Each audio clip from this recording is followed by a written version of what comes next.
Friends, आज मैं आप लोगों को क्रोटन के पौधे के बारे में जानकारी दूंगी कि अगर आपने घर में क्रोटन का पौधा लगा रखा है तो गर्मियों में किन किन बातों का आपको अपने पौधे पर ध्यान देना है और कौन सी इसको फर्टिलाइज़र देनी है गर्मी के मौसम में तथा किस तरीके से देना है।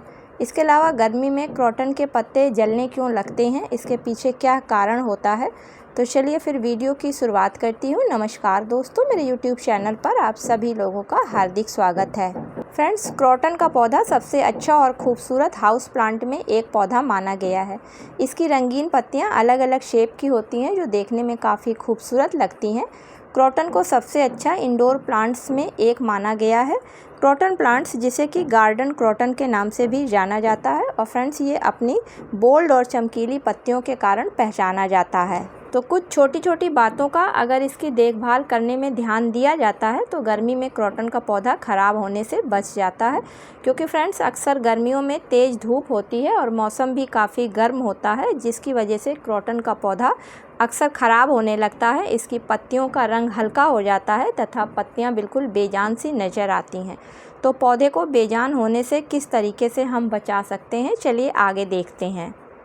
तो फ्रेंड्स, गर्मियों में क्रोटन के पौधे से पत्तियों के पीले होकर गिरने की मेन वजह होती है कि इनकी पत्तियों पर आपने देखा होगा कि धूल काफ़ी जम जाती है, और जब धूल जम जाती है तो पत्तियों के सारे स्टोमेटा बंद हो जाते हैं, और जब पत्तियों के स्टोमेटा बंद हो जाते हैं तो फोटोसिंथेसिस के समय पत्तियों में कार्बन डाइऑक्साइड का लेवल काफ़ी कम होने लगता है, और जब ये लेवल कम होता है तो शुगर की लेवल उसमें बढ़ने लगती है, जिसकी वजह से शुगर की वजह से पौधा धीरे धीरे कमज़ोर होने लगता है और पत्तियां पीली होकर नीचे गिराने लगता है। इसलिए आप पौधे की पत्तियों को बराबर पानी के स्प्रे से साफ़ करते रहें, तो इससे आपके पौधे की पत्तियां चमकदार बनी रहेंगी। दूसरी चीज़, क्रोटन का पौधा पूरी तरीके से फ्रेंड्स इंडोर प्लांट्स में नहीं आता है।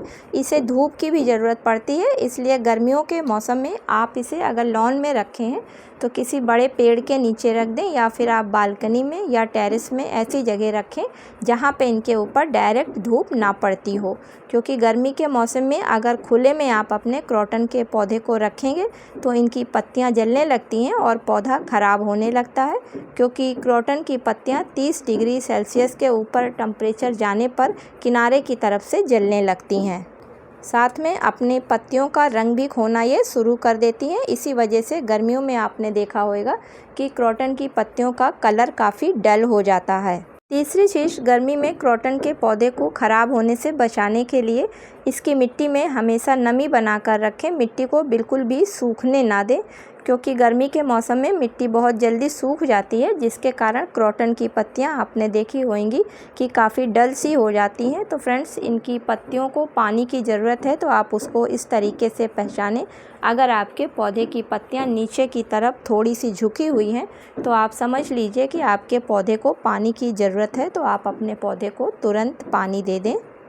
पानी देते समय इस चीज़ का ध्यान रखें कि क्रोटन के पौधे में ओवर वाटरिंग नहीं होनी चाहिए, क्योंकि फ्रेंड्स ओवर वाटरिंग से क्रोटन के पौधे की जड़ें सड़ने लगती हैं और पौधा ख़राब हो जाता है। चलिए फ्रेंड्स, अब बात कर लेते हैं कि क्रोटन के पौधे को गर्मी के सीज़न में कौन सी फर्टिलाइज़र देनी चाहिए तथा किस तरीके से देनी चाहिए। तो क्रोटन के पौधे को अपनी रंग बिरंगी पत्तियों की खूबसूरती बनाए रखने के लिए महीने में एक बार कोई भी अच्छी लिक्विड फर्टिलाइज़र की ज़रूरत पड़ती है। ऐसी फर्टिलाइज़र जिसमें नाइट्रोजन की परसेंटेज अच्छी हो, क्योंकि जितने भी पत्ती वाले पौधे होते हैं उन सभी को नाइट्रोजन की काफ़ी ज़रूरत पड़ती है। तो गर्मी में जो क्रोटन के पौधे को मैं फर्टिलाइज़र देने जा रही हूँ वो सीवीड लिक्विड फर्टिलाइज़र है, क्योंकि ये एक ऐसी फर्टिलाइज़र है जो कि गर्मी के मौसम में पौधे की जड़ों को काफ़ी ठंडक पहुंचाती है। साथ ही साथ ये एक पूरी तरीके से ऑर्गेनिक फर्टिलाइज़र भी है, और इसमें nitrogen, potassium, phosphorus, calcium, boron, zinc जैसे पोषक तत्व भी मौजूद हैं, जो कि एक ही फर्टिलाइज़र से पौधे की सारी ज़रूरतों को पूरा कर देते हैं। तो चलिए जान लेते हैं कि किस तरीके से इस फर्टिलाइज़र को तैयार करना है, और फिर तैयार करने के बाद में अपने क्रोटन के पौधे को देना है। तो उसके लिए फ्रेंड्स आप 1 लीटर पानी ले लें और उसमें 3 से 5 ml के करीब इस सीवीड लिक्विड फर्टिलाइज़र को डालकर अच्छी तरीके से पानी में चला लें, और अब इस बने हुए पानी को आप अपने क्रोटन के पौधे की जड़ों में डाल सकते हैं। तो फ्रेंड्स, डालने से पहले गर्मी का समय चल रहा है, इसलिए आप पौधे की मिट्टी में पर्याप्त मात्रा में नमी को ज़रूर बना लें, जिससे कि जब आप इस खाद को उसमें डालें तो ये खाद सीधी पौधे की जड़ तक पहुंच जाए और जड़ तुरंत इसको एब्जॉर्ब करके पौधे के अलग अलग भागों में पहुंचा सके। गर्मी के मौसम में किसी भी पौधे को लिक्विड फर्टिलाइज़र देने से पहले पौधे की मिट्टी में अच्छी तरीके से नमी को बनाना ज़रूरी होता है, क्योंकि अगर नमी नहीं होगी और मिट्टी सूखी हुई होगी तो जो हम फर्टिलाइज़र देंगे वो पौधे की जड़ों तक नहीं पहुंच पाएगी और ऊपरी ही लेयर पर वो मिट्टी में सूख जाएगी। इसी क्वांटिटी में इस लिक्विड फर्टिलाइज़र का आप अपने पौधे की पत्तियों पर भी स्प्रे करें, जिससे कि पौधे की पत्तियां काफ़ी चमकदार और हरी निकल कर आएँ, क्योंकि फ्रेंड्स इस फर्टिलाइज़र में नाइट्रोजन की अच्छी मात्रा है, जिसकी वजह से पौधे की पत्तियों में काफ़ी चमक आ जाएगी और पौधे के डंठल काफ़ी मजबूत हो जाएंगे। साथ ही साथ पौधे को एक साथ सारे पोषक तत्व भी प्राप्त हो जाएंगे।